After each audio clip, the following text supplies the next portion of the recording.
donde salieron. Ciertamente tenían tiempo de volver, pero anhelaban una mejor, esto es, celestial. Por lo cual Dios no se avergüenza de llamarse Dios de ellos, porque les ha preparado una ciudad. Por la fe, Abraham, cuando fue probado, ofreció a Isaac. Y el que había recibido las promesas ofrecía a su unigénito, habiéndosele dicho: en Isaac te será llamada descendencia, pensando que Dios es poderoso para levantar aún de entre los muertos, de donde en sentido figurado también le volvió a recibir.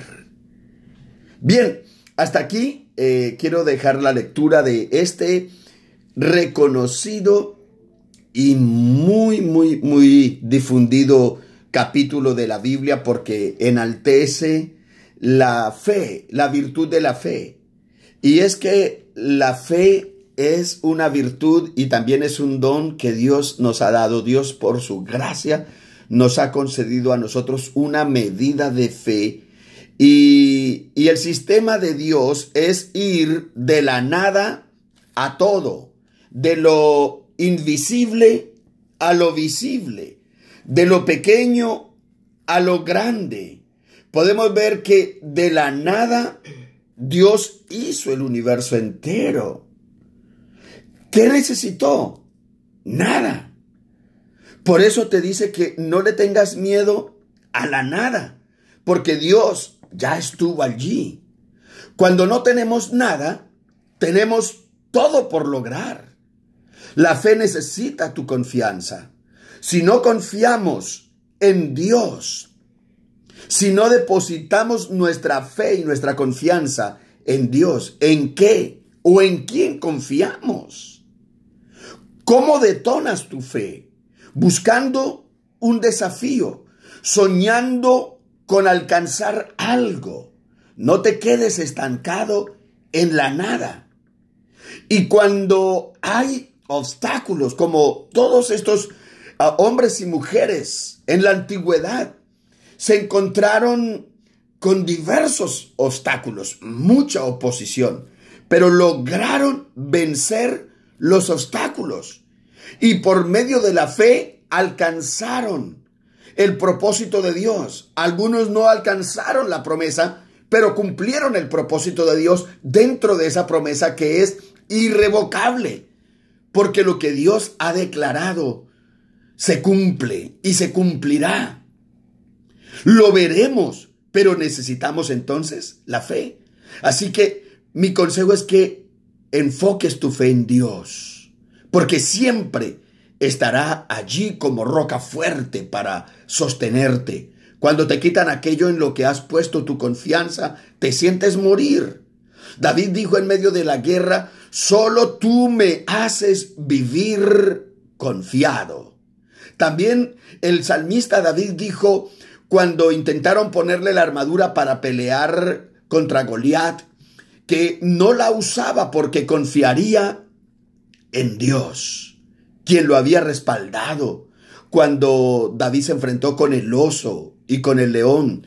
David cambió la coraza, cambió la armadura del rey Saúl por 5 piedras, porque confiar en Dios es mucho mejor que apoyarnos en los recursos o en los medios del ser humano.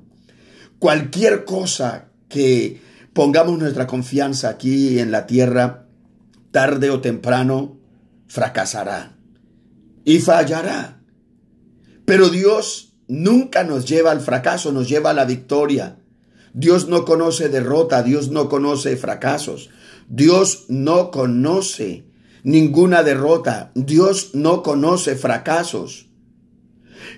Dios es victorioso y vencedor por antonomasia, por excelencia. Dios es vencedor, Dios es victorioso, así que confiar en Dios es asegurar la victoria. victoria. Si nosotros confiamos en cualquier cosa terrenal, ya sea nuestra sabiduría, ya sea nuestra fuerza, ya sea en la palabra del hombre, ya sea en la aprobación de los demás, en el cariño o en el amor de los demás, iríamos a fracasar. Pero si nosotros confiamos en Dios, vamos a tener una contundente victoria, una gloriosa victoria, un triunfo, un éxito. Alcanzaremos nuestra meta, alcanzaremos nuestros sueños, porque son los sueños de Dios. Así que tenemos que ser creativos e innovadores, pero la mejor estrategia del ministerio siempre será el poder sobrenatural de nuestro Dios, que se manifiesta con milagros, con señales y con prodigios. Dios se manifiesta en el mundo natural con lo que para nosotros es sobrenatural. Milagros, prodigios, señales. Milagros están a la espera de nosotros hoy. Milagros están a la espera de que ocurran en tu vida hoy. Hay un milagro esperando ocurrir en tu vida en este día. Hay un milagro porque Dios es el Dios de lo sobrenatural, el Dios de lo imposible, el Dios de los milagros. Aquí en Hebreos 11 encontramos nosotros que no es por vista, porque nos explica con ejemplos de muchos hombres y mujeres lo que significa vivir por fe. Por ejemplo, Caín y Abel nos dice que a Dios le agradó más la ofrenda de Abel. No solo porque Abel ofreció lo mejor a Dios, sino porque Abel lo hizo con fe. La ofrenda de Abel era una ofrenda de fe. Era una ofrenda donde la fe de Abel, este oferente o este ofrendante o oferente, como el caso de Abel, estaba depositada y estaba puesta en un sacrificio, no en sus méritos, sino en la sustitución, en alguien que pagaría por él, en alguien que moriría por él. Por eso ofreció un cordero sacrificado a Dios. Eso es fe. Estaba depositando fe en Jesucristo. Y ese es el gran valor de la fe de Abel, que le ofreció a Dios la fe, esa ofrenda, pero una ofrenda de fe. Al contrario, Caín confió más en su inteligencia para darle ofrenda a Dios, porque pensó como un empresario que jamás regalaría su mejor pieza de ganado o las mejores cosas para ofrecer una ofrenda de fe a Dios, una ofrenda de fe que señale hacia la obra de Cristo. La obra de Cristo en la cruz del Calvario satisfizo todas las exigencias de la santidad y la justicia de Dios, y por esa razón todo el peso de las consecuencias de nuestra incredulidad, de nuestro negativismo, de nuestro egoísmo, de nuestro egocentrismo, de nuestro pecado, fue depositado en Jesucristo. Y Él, allá en la cruz del Calvario, pagó por nosotros, para que por sus llagas fuéramos nosotros curados, sanados, liberados.